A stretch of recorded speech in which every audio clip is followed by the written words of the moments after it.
बिल्कुल बिल्कुल सर जी एक सवाल है कि जो खाल उतारी जावे है, क्या उसको बेचा जाए, मांस को बेचा जाए बाद में? नहीं ऐसे आरोप लगाए गए। नहीं, यहाँ पे कोई मांस को नहीं बेचा जाता। कि जो ठेकेदार है, हमारे पूज्य गुरुजी आचार्य बलदेव जी ने तो 1990 में ये व्यवस्था शुरू की। तो यहाँ जब दबने की समस्या आने लगी तो ठेकेदार से बात करी, भाई इसको तुम ले जाओ, जैसे शहरों में भी करते हैं, ठेकेदार ही लेके जाता है। मुझे मालूम है सर, पहले भी ये बात हांसी गौशाला में उठी थी कुछ।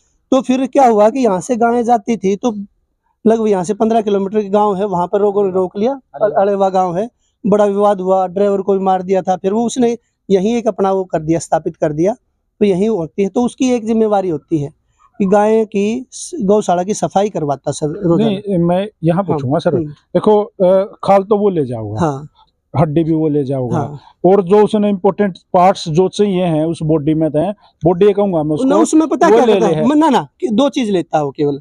जैसे खाल उतार दी, खाल को रख दिया, और बाकी को 2 कुएं खोद रखे, नीचे जाल लगा रखा है, तो उसमें डाल देते हैं हड्डियों समेत बाकी ढांचे को।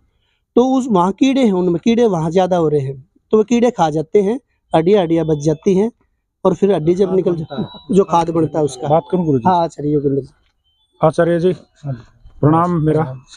और जितने दर्शक देखे हैं वो भी काफी भड़के हुए हैं, जैसे मैंने स्वामी जी को बताया, सही में इमाम ने भी सुना कुछ इस तरह की, हमने बड़ा दुख होया। क्या स्पष्टीकरण, देखो अब तो स्पष्टीकरण रह गया, वैसे नहीं, भड़कने की इसमें कोई आवश्यकता नहीं है। आपको ये भी बता दिया स्वामी जी ने कि भाई सब नंदीशालाओं में, गौशालाओं में ये व्यवस्था है।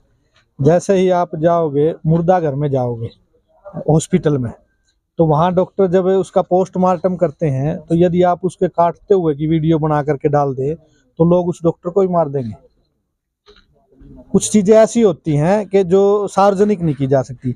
जो आप सोशल मीडिया चला रहे हैं, फेसबुक भी ये कहती है जिसके खून दिखाई दिया तो उसका वो चैनल भी और उसका सब ब्लॉक कर बिल्कुल बिल्कुल होता है, कुछ गाइडलाइन होती है। हाँ, कुछ गाइडलाइन है।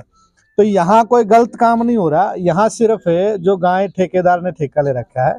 और सबसे अच्छी व्यवस्था क्या है, जैसे गाय आपने जमीन में दबा दी, तो वैज्ञानिक ये बात कह रहे हैं कि उस जमीन से यदि वो खाद ली जाए और कितनी भी भयंकर बंजर जमीन हो उसमें डाल दिया जाए तो उपजाऊ हो जाती है।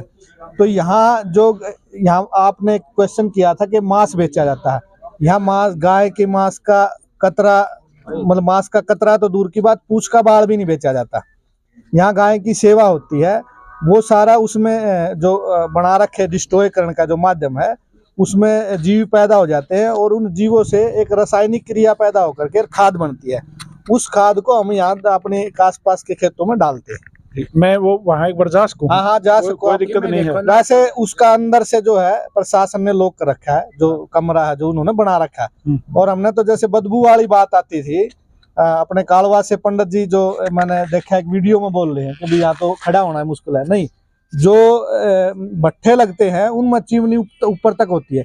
जो सरकार की गाइडलाइन है हमने उसमें चिमनी लगा रखी, तो बदबू ऊपर जाएगी, ऊपर जाएगी, हवा में मिल जाएगी, ऊपर हवा में जाएगी। उससे थोड़ी वो जो जीवाणुओं की जो क्रिया होती है उससे थोड़ी ज्यादा नहीं उठती। सामान्य जो बदबू होती है वो आदमी को हानि करने की कोई उसमें वो नहीं रहती। तो हमने सारा बहुत इस पर सर्च करके और जब ये व्यवस्था यहाँ करी थी। प्रॉपर मामला आप लोगों ने देख लिया भाई, अंदर कोशिश करेंगे हम जान के, ये पूरी व्यवस्था गौशाला की खड़ी है जी। गलत काम बिल्कुल थोड़ा सा भी नहीं हो रहा, आपका स्वागत है, कोई ऐसी बात नहीं है। और यहाँ की सेवा आप देखोगे, और यहाँ कोई ऐसा मतलब एक भी पॉइंट आपको ऐसा नहीं मिलेगा कभी गाय के नाम पर कोई व्यापार हो रहा हो, गाय के नाम पर कोई अत्याचार हो रहा हो, गाय के नाम पर कोई फ्रॉड हो रहा हो। मन तो कल एक गौशाला की ताजा ओपनिंग होने वाली है 25 तारीख की, और कल उसकी वीडियो अपलोड बनाई थी कि भाई गौशाला बनने लाग रही है, चंदा दियो। मैं तो अपलोड करने तभी डर रहा था, मगा देखियो के लाग रहे हरा मोर खलवान लाग रहे हैं। नहीं ऐसा नहीं है। आप देखो आज शराब है, लोग शराब है, अमनू का भाई मत पियो, ठेके भी मत खोलो, खूब खुलते भी जा रहे, लोग का मान रहे। लोग तो अच्छी चीज को तो मान ही नहीं रहे। तो ये तो अच्छी चीज है। मैं सब दर्शकों से, पूरे समाज से हाथ जोड़ करके निवेदन करता हूँ कि एक बात आप बताइए, आप गौशालाओं को चंदा नहीं दोगे, दान नहीं दोगे, ठीक है, गौशालाओं से हम गाय को बाहर भी निकलवा दें तो गाय कहाँ जाएगी। मैं गौरक्षा दल हरियाणा का अध्यक्ष हूँ। हर रोज में बात में हम गाड़ियां पकड़ते हैं, गाँव से भरवाई उड़ गाड़ियां पकड़ते हैं। और भरवाण वाले अपने लोग हैं, अपने लोग हैं। वो और कूड़े ताक अपने गौशाला नहीं भरवाती, गौशाला से गाय नहीं जाती। गौशाला तो गाय की रक्षा का बहुत बड़ा साधन है आज समाज के अंदर। आज किसान ने भी बाहर धका दी है, घर से भी बाहर निकल गई है, सड़क पे बेचारी खड़ी है, गौशाला वाले नहीं ले तो कहाँ जाएगी। तो इसलिए इन गौशालाओं का हमने मदद करनी चाहिए और गौशाला की सेवा करने वालों का सहयोग करना चाहिए। आपको कोई समस्या दिखा, आप आओ, इस सेवा को संभालो जी। कोई मना नहीं कर रहा कि भाई कोई गलत काम हो रहा, तो जहाँ गलत काम होगा वहां नहीं घुसने देंगे। हम कह रहे भाई कितने को भगताओ, यहाँ सेवा दो, देखो कोई आपने गलत लगा उसका हम स्वागत करते, ठीक करवाओ जी। और इस वीडियो को कर दो शेयर भाई, अंदर देखे, अंदर जाकर अपने बाकी चीजें भी दिखाएंगे। तब तक के लिए बने रहिए अभिमन्यु मूवीज के साथ। राम राम सारे भैया ने, जय हिंद, जय हरियाणा, सत्यमेव जयते।